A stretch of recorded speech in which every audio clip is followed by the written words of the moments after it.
अस्सलाम वालेकुम। 9 क्लास हम पढ़ रहे हैं कंप्यूटर साइंस चैप्टर नंबर 6 जिसका नाम है इंट्रोडक्शन टू कंप्यूटर नेटवर्क। आज का हमारा टॉपिक है की कॉन्सेप्ट्स इन नेटवर्क सिक्योरिटी। ठीक है, नेटवर्क सिक्योरिटी के की कॉन्सेप्ट्स हमने पढ़ने हैं। ऊपर ध्यान से समझना बेटे, मैंने आपसे पूछना है और ये इंतहाई इम्पोर्टेंट टॉपिक है।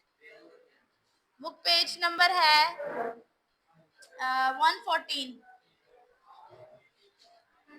इसमें देखिए आपको एक डायग्राम नजर आ रही होगी। सबसे पहले है इंटरनेट, ठीक है, उसके बाद फायरवॉल बनी हुई है और उसके बाद आपका डाटा है। ठीक है, आपने सुना होगा कि अर्थ, जमीन और आसमान के दरमियान एक लेयर बनी हुई है, ठीक है, जिसे ओजोन लेयर कहते हैं। ओजोन लेयर करती क्या है, सन की जो डेंजरस लेयर्स होती हैं उनको जमीन पे पहुंचने से पहले एक तरह से प्योर कर देती है। ठीक है, सूरज की जो रोशनी होती है वो बहुत खतरनाक होती है। अगर वो डायरेक्ट जमीन पर आएगी तो वो हमारे लिए बहुत ज्यादा नुकसानदेह होगी, सिर्फ ह्यूमन बींग्स के लिए नहीं, जमीन के लिए भी। ठीक है, ये प्लांट्स के लिए, एनिमल्स, इंसेक्ट्स, हर चीज के लिए ये बहुत खतरनाक होती है। और आपको पता हो कि हमारे अर्थ पे पोल्यूशन इतनी ज्यादा हो गई है, हमने इतना ज्यादा डिजास्टर्स कर दिए हैं कि वो ओजोन लेयर जो है वो ब्रेक हो रही है। वो मतलब उसके अंदर बड़े बड़े सुराख हो रहे हैं, होल हो रहे हैं, जिसकी वजह से वो सन की जो रेज है वो डायरेक्ट जमीन पे आती हैं। इसीलिए तो अब देखे ना, सर्दियां बहुत कम टाइम के लिए आती हैं और गर्मियां बढ़ गई हैं। वो इसकी रीजन यही है कि और सूरज की रोशनी, आप सर्दियों में भी सूरज जो है वो धूप में नहीं बैठ सकते। पहले तो आप इजीली जो है वो सर्दियों में धूप में बैठते होते थे, लेकिन हम अब सर्दियों में भी धूप में नहीं बैठ सकते। वो इसीलिए क्योंकि उनकी रेस बहुत खतरनाक होती है जो हमें अफेक्ट करती हैं। इसी तरह से यहाँ पे कंप्यूटर में उन्होंने एग्जांपल दी हुई है, जिस तरह ओजोन लेयर वर्क करती है ना, सूरज की रेस को प्योर करके जमीन पे पहुंचाती है, उसी तरह फायरवॉल वर्क करती है। फायरवॉल क्या करती है कि जो नेटवर्क होता है, आपका जो डाटा होता है, उसे क्या करती है, प्योर करके आप तक पहुंचाती है, आपके डाटा को। अच्छा, फायरवॉल के बारे में पढ़ लेते हैं। ये क्या होती है, वर्क लाइक सिक्योरिटी गार्ड, एक सिक्योरिटी गार्ड के तौर पे काम करती है। ठीक है, इनकमिंग और आउटकमिंग नेटवर्क जो होता है उसे कंट्रोल करती है। एक बैरियर होता है, बैरियर किसे कहते हैं, मतलब रुकावट होना। ठीक है, दरमियान में आके किसी का खड़े हो जाना कि अगर यहाँ ये करना है तो मुझसे, मेरे जैसे हम डायलॉग बोलते हैं कि इसको कुछ कहने से पहले मेरी लाश पर से गुजरना पड़ेगा। तो फायरवॉल भी यही कह रहा है कि अगर आप जो है वो मेरा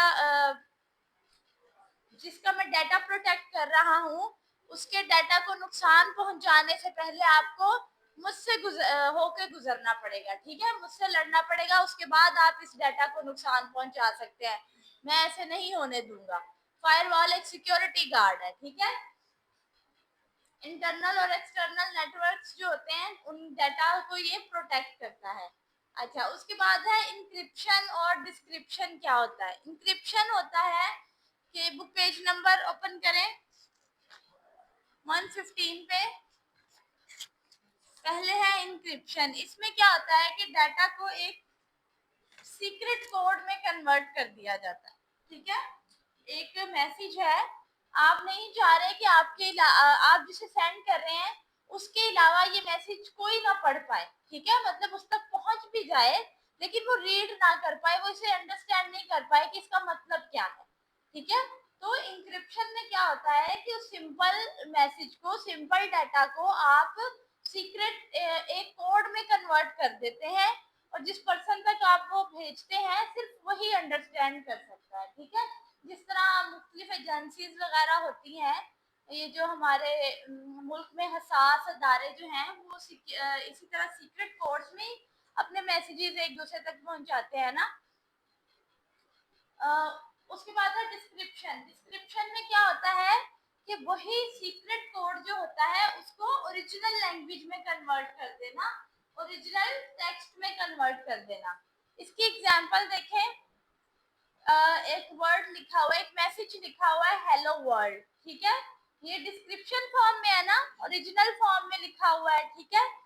फिर उसके बाद नीचे देखें, जो भी वर्ड ये लिखा हुआ है जरो, ठीक है, ये क्या किया है उन्होंने, हेलो वर्ल्ड को एक सीक्रेट कोड में कन्वर्ट कर दिया। अच्छा, अब इसका सीक्रेट क्या है, देखें, वो जो लफ्ज लिखा हुआ है हेलो वर्ल्ड, एच है ना, एक अल्फाबेट है, तो उसने 3 अल्फाबेट्स आगे के लिखे हुए हैं।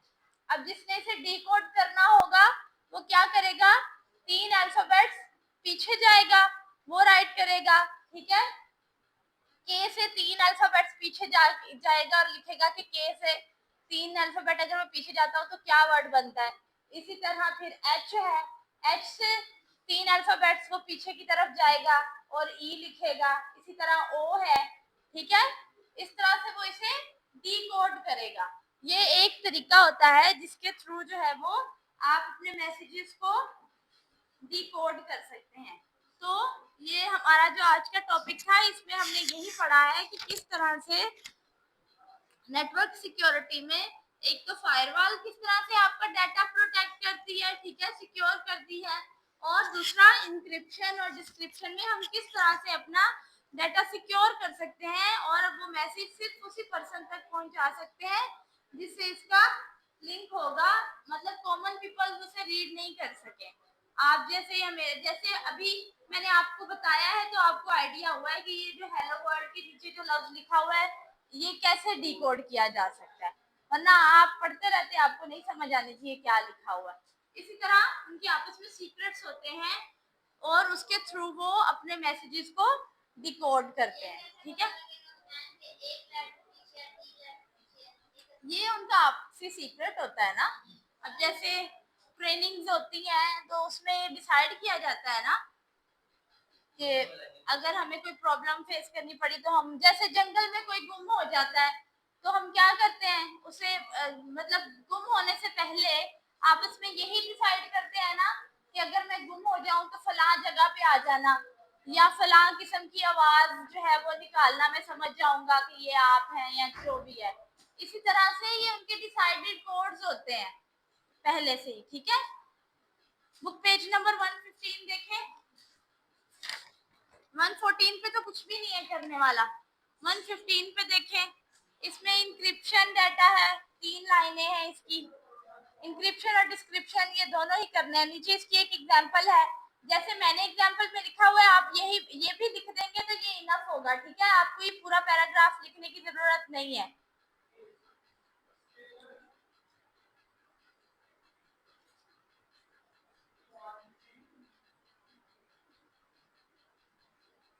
रेहान,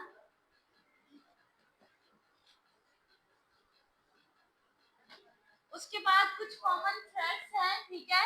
नेटवर्क सिक्योरिटी के अंदर हम अपना नेटवर्क जो है वो किस तरह से सिक्योर कर सकते हैं, अपना डाटा किस तरह से सिक्योर कर सकते हैं, तो उसके लिए सबसे पहले है मालवेयर, ठीक है। इसमें क्या होता है कि मलेशियस सॉफ्टवेयर जैसे वायरस होते हैं, ठीक है, वो आपके डाटा को चोरी कर सकते हैं, स्टील मीन्स चोरी कर सकते हैं और डैमेज कर सकते हैं, नुकसान पहुंचा सकते हैं। ये थ्रेट्स हैं। थ्रेट कहते हैं खतरे को, ठीक है, हमें थ्रेट किसे कहते हैं, खतरे को, ठीक है। आपके सिक्योरिटी को, नेटवर्क यानी डाटा को कौन किस किस किस्म के जो है वो खतरे हो सकते हैं, हम वो डिस्कस करें। सबसे पहले मालवेयर, इसमें क्या होता है कि आपका जो डाटा होता है वो चोरी हो सकता है या डैमेज हो सकता है, मतलब खराब हो सकता है, ना वो आपके इस्तेमाल के काबिल रहेगा ना वो किसी और पर्सन के इस्तेमाल के काबिल रहेगा।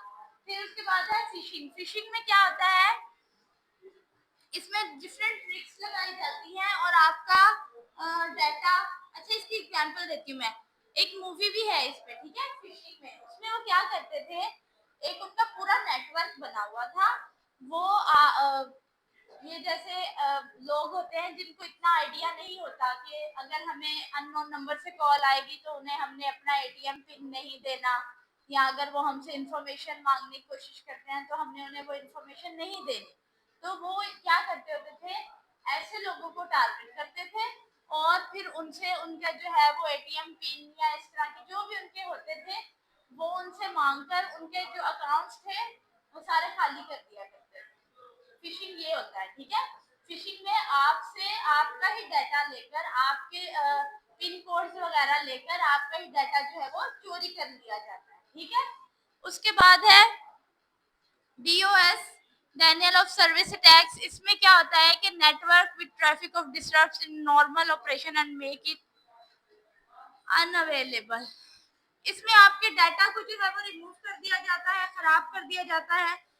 वो आपको जो है वो आपका उससे जो भी काम होता है आप उसे इस्तेमाल नहीं कर पाते, इस तरह से उसके इसको जो है वो खराब कर दिया जाता है। Man in the middle attacks, इसमें क्या होता है कि दो पार्टीज जो होती हैं उनके दरमियान में जो कम्युनिकेशन हुई होती है उसको चोरी करना, ठीक है।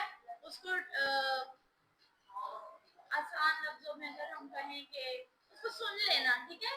दो पार्टीज हैं और उनके दरमियान एक सेंसिटिव टॉपिक पे बात हुई है जो किसी और को नहीं बतानी चाहिए थी या किसी और को नहीं मालूम होनी चाहिए थी, और ऐसी इन कम्युनिकेशन को आप अगर जो है वो इसमें man in the middle match में ऐसे कम्युनिकेशन को टारगेट करते हैं उन्हें नुकसान पहुंचाने के लिए, ठीक है। Common threats to network security में हमने malware, phishing, denial of service attacks, man in the middle attacks पढ़ा है, ठीक है। उसके बाद हमने इंक्रिप्शन डिस्क्रिप्शन पढ़ा है और हमने फायरवॉल क्या होती है ये पढ़ा है, ऐसे ही है। कल हम टाइप्स ऑफ नेटवर्क करेंगे। आज का हमारा टॉपिक यहीं तक था। अल्लाह हाफिज 9th क्लास।